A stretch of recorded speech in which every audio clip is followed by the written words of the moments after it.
Renungan Pagi bersama Allah di Waktu Fajar oleh Ellen G. White, 2 Desember 2022. Mari kita berdoa. Bapa kami yang di sorga, Allah pencipta langit dan bumi, laut dan segala isinya, Allah yang maha besar, maha kuasa, sumber segalanya, yang kami sembah selalu melalui anak-Mu yang tunggal, Yesus Kristus. Terpujilah Yesus, anak Allah yang maha tinggi, yang adalah penebus, penolong, penghibur, pengantara kami.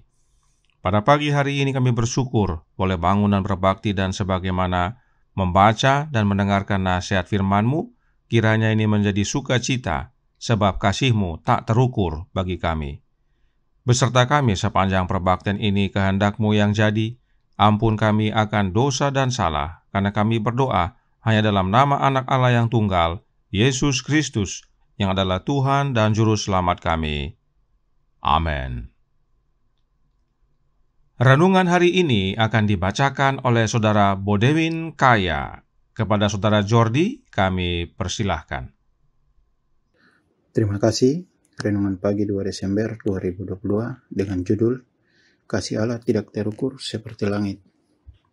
Ayat inti Yeremia 31 ayat 37. Beginilah firman Tuhan, sesungguhnya seperti langit di atas tidak terukur dan dasar-dasar bumi di bawah tidak terselidiki, demikianlah juga aku tidak akan menolak segala keturunan Israel, karena segala apa yang dilakukan mereka, demikianlah firman Tuhan. Pelangi yang membentang di langit dengan lingkungan cahayanya adalah suatu tanda dari perjanjianku yang kekal antara Allah dan segala makhluk yang hidup. Dan pelangi yang melingkari tata di sorga juga adalah tanda bagi anak-anak Allah mengenai perjanjian damainya. Sebagaimana pelangi di awan merupakan hasil perpaduan sinar matahari dan hujan, demikianlah pelangi di atas tata Allah menggambarkan persatuan rahmat dan keadilannya. Seri Membina Keluarga, Jilid 3, halaman 103. Tetapi kuasa Allah masih terus dijalankan untuk memelihara benda-benda ciptaannya, bukan oleh sebab mekanisme yang sekali saja digerakkan, lalu terus-menerus bekerja dengan tenaganya sendiri, sehingga nadi berdenyut, dan napas dihirup berulang-ulang. Setiap hirupan napas, setiap denyutan jantung, merupakan bukti pemeliharaannya oleh siapa kita hidup dan bergerak serta memiliki wujud kita.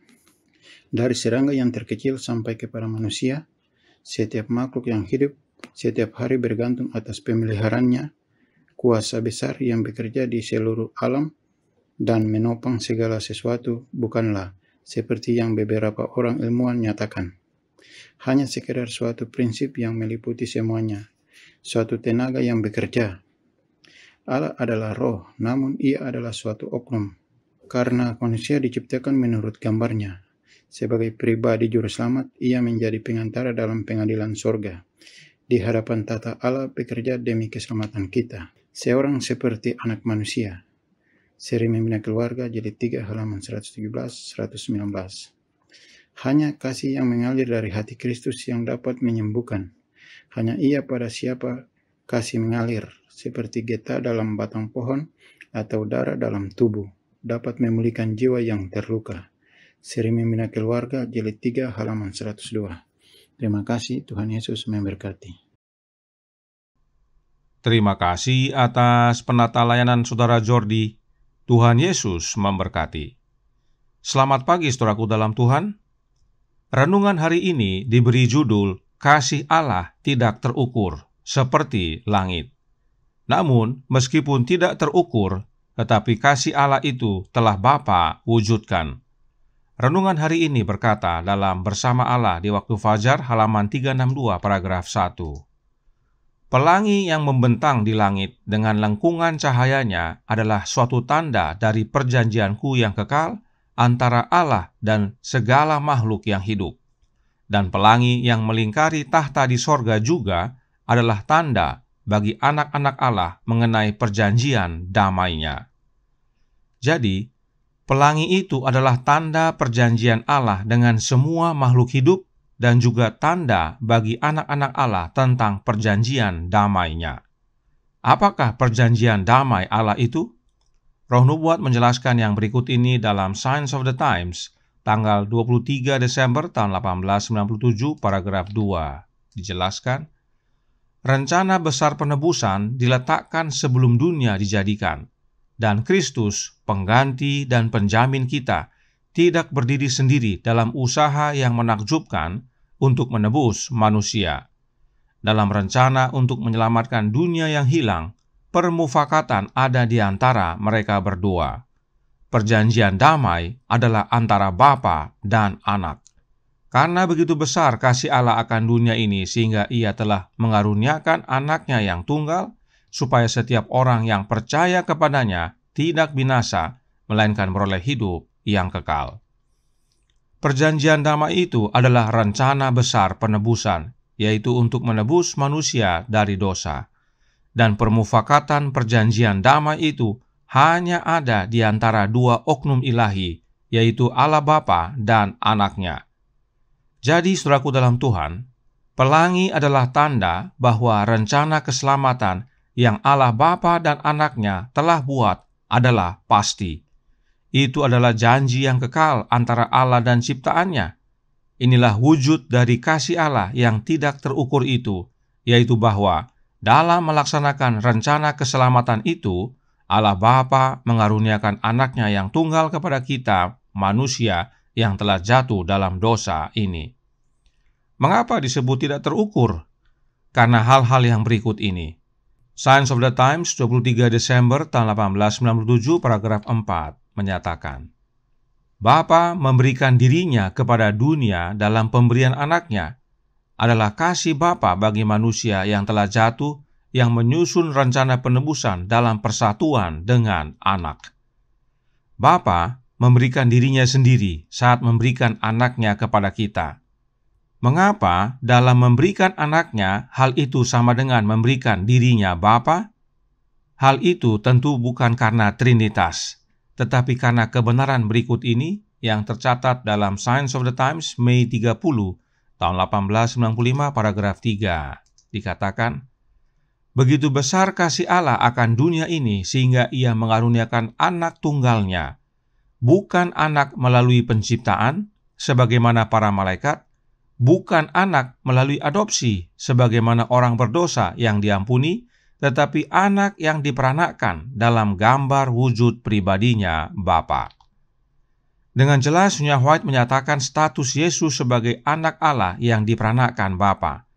Sebab di dalam Alkitab ada 3 kategori anak Allah. Yang pertama, anak Allah melalui penciptaan, yaitu seperti para malaikat dan Adam.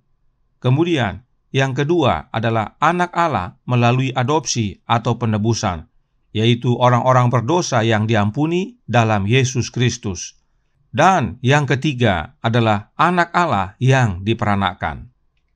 Dari semua kategori anak Allah tersebut, satu-satunya kriteria Yesus disebut anak tunggal Allah adalah hanya melalui diperanakkan. Sebab anak Allah melalui penciptaan ada banyak, lalu anak Allah melalui adopsi juga banyak. Tetapi anak Allah yang diperanakkan hanya satu, yaitu Yesus Kristus. Inilah dasarnya mengapa saat Bapa memberikan Anaknya sama dengan memberikan dirinya sendiri. Sebab Yesus adalah anak yang Bapa peranakkan. Inilah kebenaran yang Alkitab dan Roh Nubuat nyatakan. Kemudian, dalam manuskrip 31 tahun 1911 paragraf 32 dikatakan, memberikan Kristus, Allah telah memberikan segalanya. Tidak ada yang lebih besar, tidak ada yang lebih mahal yang dapat Dia berikan. Dalam memberikan Anaknya, Dia memberikan seluruh sorga, bukan karena kebaikan atau kebenaran apapun yang kita miliki, tetapi karena Dia mengasihi kita. Dia di sini adalah Allah Bapa. Inilah maknanya kasih Allah yang tidak terukur. Allah Bapa memberikan segalanya. Tidak ada yang lebih besar dan lebih mahal daripada pemberian Anaknya. Sebab dalam memberikan Anaknya kepada kita, hal itu sama dengan memberikan diri Bapa itu sendiri kepada kita. Hal itu sama dengan memberikan seluruh sorga bagi kita. Dan itu bukan karena kita punya jasa atau kebenaran, tetapi karena Bapa mengasihi kita, ciptaannya yang termulia. Apakah hanya sampai di sini? Oh tidak. Roh Nubuat berkata dalam Signs of the Times 17 Juni tahun 1880 paragraf 13. Dia melihat rahmat dan keadilan berpadu dalam keharmonisan dan kasih yang diekspresikan yang tiada duanya. Israel diselamatkan sepenuhnya dan berlimpah melalui Kristus seperti kita pada masa kini. Musa memiliki jaminan bahwa perantara Israel melindungi umatnya dan bahwa dia sajalah perlindungan yang mereka butuhkan. Dia yang melihat di sini adalah Musa. Jadi Musa melihat bahwa Yesuslah juru selamat kita, baik dari dulu hingga sekarang, dan bahwa Yesus adalah pengantara kita yang adalah pelindung kita. Itu sebabnya renungan hari ini berkata dalam Bersama Allah di Waktu Fajar, halaman 362 paragraf 2. Sebagai pribadi juru selamat, ia menjadi pengantara dalam pengadilan sorga. Di hadapan tahta Allah bekerja demi keselamatan kita, seorang seperti anak manusia. Bapa tidak hanya tebus kita dan biarkan kita. Dia tetap jaga kita oleh kehadiran anaknya dalam hidup kita. Tetapi Yesus ada di sorga bekerja sebagai imam besar kita. Lalu bagaimana Yesus menjaga kita? Oleh kehadiran Roh-Nya Kristus. Inilah pentingnya Yesus mencurahkan Roh-Nya kepada kita. Oleh kehadiran Roh Kristus, Yesus mendapati janjinya untuk menyertai kita sampai akhir zaman. Kiranya melalui kebenaran yang ringkas ini, kita dapat menghargai kasih Allah yang tidak terukur, yang Bapa karuniakan kepada kita di dalam Anak-Nya. Dan kiranya kebenaran ini mengubahkan kita, kehidupan kita menjadi baru di dalam Yesus. Tuhan memberkati, saya bawa dalam nama Yesus. Amin. Mari kita berdoa. Bapa kami yang di sorga, Allah pencipta langit dan bumi, laut dan segala isinya, Allah yang maha besar, maha kuasa, sumber segalanya, yang kami sembah selalu melalui anak-Mu yang tunggal, Yesus Kristus. Terima kasih atas kebenaran indah pada pagi hari ini. Kasih-Mu tidak terukur ya Bapa. Oleh karena Engkau memberikan diri-Mu sendiri melalui wujud anak-Mu. Sebab anak yang Kau karuniakan kepada kami adalah anak yang Engkau peranakkan. Itu bukan anak metafora, itu bukan anak permainan peran, tetapi anak-Mu yang sesungguhnya. Dan dengan memberikan anak-Mu, itu juga memberikan seluruh sorga bagi kami. Itulah segalanya. Tidak ada yang lebih tinggi, lebih besar, lebih mahal daripada pemberian anak-Mu. Dan itu demi keselamatan kami, sebab Engkau mengasihi kami. Kiranya ini menjadi pembaharuan bagi kami semua.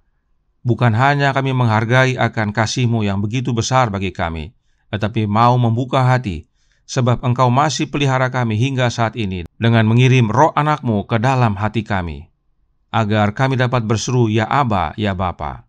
Kami menjadi anak-anak-Mu kembali, dan bila mana Yesus datang, kami boleh dijemput pulang ke rumah. Beserta kami sepanjang hari ini kehendak-Mu yang jadi, ampun kami akan dosa dan salah, karena kami berdoa hanya dalam nama anak Allah yang tunggal, Yesus Kristus, yang adalah Tuhan dan Juru Selamat kami. Amin.